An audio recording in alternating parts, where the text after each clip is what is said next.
Welcome back to the channel where we explore, learn, and theorize about the Marvel Universe. Today I'll be talking about the working titles for Ironheart and Echo and what they could mean, a new production company and what project it's for, and leaked images for Loki Episode 5. Now let's get started.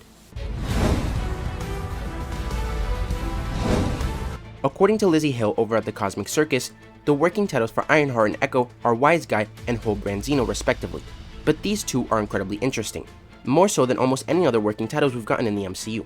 And while the working title isn't what the shows are going to be called, and is really only used by crew and people working on the project while it's filming, working titles tend to give subtle clues to something in the show. For example, Wise Guy is most likely referring to Rhodey, who over the years has proven that he's just as capable as Iron Man when he's in the War Machine or Iron Patriot Armors. And with him being the main focus of Armor Wars, it makes sense to start building their connection in Ironheart. However, just like in the comics, the Wise Guy in question could of course be Tony Stark, who returns through some form of AI. And we know that this is possible as he had an AI in Avengers Endgame who seemed to know exactly where everyone was sitting. He also created EDITH, the glasses that he gave Peter in Spider-Man Far From Home. So we know that while he might be dead, and probably won't return anytime soon in the flesh, unless it's through the multiverse, an AI could in my opinion be a good answer. As for the Whole Branzino, that one's a little tougher, but it could be referring to Wilson Fisk, as Echo's entire story in the comics is centered around the Kingpin. And with Marvel now having the rights to all the Netflix Marvel characters, with Charlie Cox rumored to reprise his role as Matt Murdock, and hopefully Daredevil in projects like Hawkeye, Spider-Man No Way Home, She-Hulk, and of course Echo, and with Vincent D'Onofrio having expressed his interest in returning as the character in the MCU, it just makes sense. Next, according to the Ronin.org, a brand new Marvel Studios LLC company has been created called Maglev Train Productions.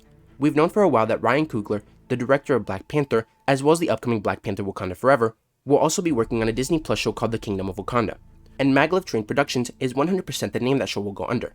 In Black Panther, the magnetic levitation train used for public transportation in the Golden City and for carrying Vibranium at high speed inside the Great Mound was also called the Wakandan Maglev Train. Also, we know that this isn't Black Panther 3 because Black Panther 2 just started production in Atlanta last week, so there's no way work on Black Panther 3 has started or will start anytime soon.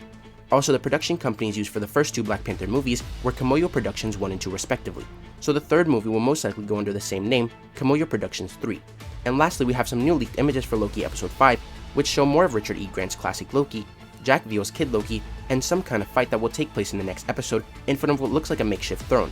So we could also see King Loki appear, which ties into a rumor people have had after the last episode's reveal. In Episode 4's post-credit scene, our Loki wakes up to 4 Loki variants staring back at him, but in the background, we see a destroyed Avengers Tower, meaning that this could be a sort of what if Loki won in 2012 scenario, once again rubbing salt in his wounds. And while Loki became a hero before he died, and is on the same path now, it'd be interesting to see what would happen if he saw that an alternate version of himself had accomplished what he couldn't. Would it break him to know that he wasn't the superior Loki like he thought, or would he go back to being a villain, thinking that he still has a chance to become king? But let me know what you guys think about all this. Are you excited for Ironheart, Echo, or the Kingdom of Wakanda? And what do you think will happen in Loki Episode 5? If you enjoyed the video, don't forget to like, comment, subscribe, and turn on post notifications so you'll never miss another video. Thanks for watching, and remember to wash your hands and stay safe.